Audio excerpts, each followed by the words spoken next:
Out to updates on the new setbacks for two carbon capture pipeline projects planned for Siouxland. For Summit Carbon Solutions, its $5.5 billion 2,000-mile carbon capture pipeline has hit snags along its 5-state route. In Iowa, Summit has been arguing its case in front of the Iowa Utilities Board since early August. Summit seeking permits to build 687 miles of that pipeline through 29 Iowa counties. The Utilities Board has paused those hearings, though, but they are set to resume in Fort Dodge November the 6th. In South Dakota, that state's Public Utilities Commission denied Summit's permit in September for the 495 miles of pipeline slated for that state. Summit says it will now adjust its route in South Dakota and reapply. Now, that process could take more than a year. In Nebraska, there is no state regulatory process for carbon capture pipelines. Now, Nebraska-based Navigator CO2 Ventures Heartland Greenway Pipeline, it does face similar battles. During the past several weeks, Navigator has paused its permit process across a 5-state footprint, including in Iowa, where it had yet to present its plan to the Iowa Utilities Board. Navigator's permit was also denied in South Dakota in September. This project will carry carbon dioxide through a 1,300-mile pipeline into underground storage or sequestration in Illinois. Navigator representatives saying it hasn't abandoned the project, though. It's just reevaluating those plans. Katie Koppel with continuing coverage tonight, speaking with landowners, pipeline executives, and government officials. Tonight, she sits down with PHMSA. That is the federal entity that oversees the rules and regulations governing projects like these.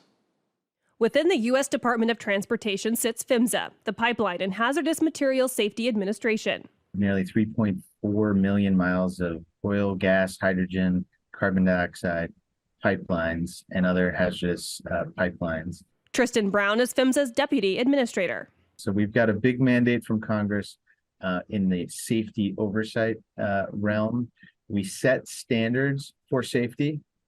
They're minimum standards, and then we enforce, make sure companies meet those minimum standards. Companies like Summit Carbon Solutions and Navigator CO2 Ventures with proposed pipelines to transport carbon dioxide must meet those minimum safety regulations set by PHMSA. We do not approve these pipelines. Our role is we set the design standards, we set the operations and maintenance standards. They must meet those standards. We then inspect during the construction phase and the operations phase to make sure they are meeting our standards.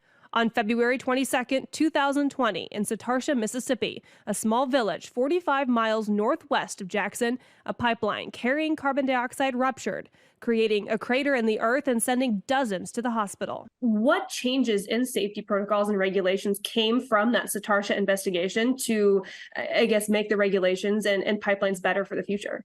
But what we're looking at is anything and everything that went wrong in that incident in Mississippi.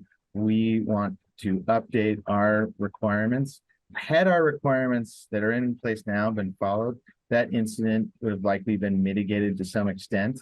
But we do not want to rely on a company following our rules. We want to make it foolproof. What would you say to critics who believe the current safety standards and regulations are not adequate, especially considering the rapid rise or possible rapid rise of CO2 specific infrastructure in this country?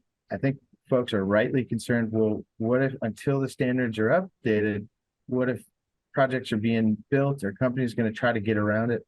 We're not going to let that happen. We are overseeing these projects once they are permitted. Once or if they are permitted, that's when we inspect and oversee. And if there are items that we feel are inadequate, say don't meet what we're planning on proposing, then we're going to use the tools necessary to mitigate those risks that we have. Reporting in Sioux City, Katie Koppel, KTIV News 4. To read more about PHMSA, and its responsibilities regulating projects like Summit and Navigator CO2 pipelines, you can read more in Katie's story, which is online now at ktiv.com.